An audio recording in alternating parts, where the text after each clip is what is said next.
suis avec les oiseaux, la montagne, encore un peu de lumière. Ça me fait du bien, c'est une pause. Un peu comme hier, je participais à un cercle de femmes, Maman Solo, et c'était organisé par une association et animé par une personne qui n'a pas la charge d'un enfant. Et ça nous a fait un grand bien. On a pu partager des vécus, des ressentis.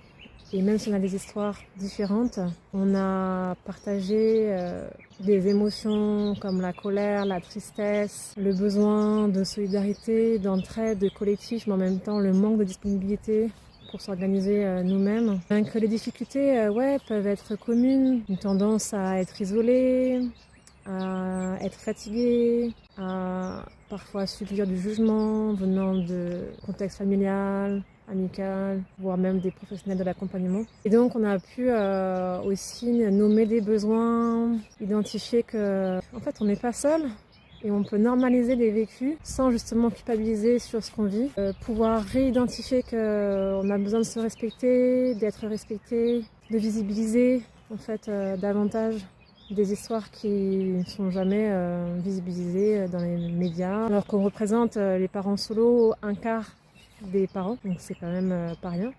On est aussi absent souvent de la vie citoyenne parce qu'on n'a pas ce temps-là.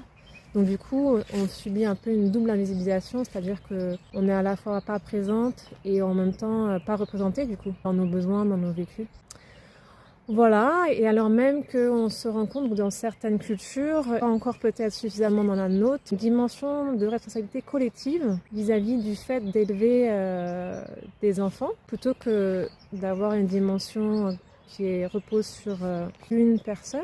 Et on se disait que c'est pas rien en fait d'élever des enfants dans le monde dans lequel on vit aujourd'hui, dans le monde où il y a des grands défis sociaux, écologiques, voilà, sans parler des guerres, avec des oppressions systémiques aussi. C'est pas rien. Donc effectivement, le fait d'avoir du relais, d'avoir du soutien, c'est pas gagné à tout le monde selon les appuis existants ou pas familiaux. Et donc de pouvoir réaffirmer notre volonté de nourrir, de tisser des solidarités nouvelles, de pas à tout prix vouloir tenir bon, tout gérer seul, parce qu'en fait ça se retourne contre nous, et ben c'était bien. C'est un petit message voilà, à qui voudra l'entendre, mais c'est aussi pour moi-même de me rappeler de se respecter dans nos limites et ne pas culpabiliser par rapport au fait de pouvoir demander des choses auxquelles on a droit.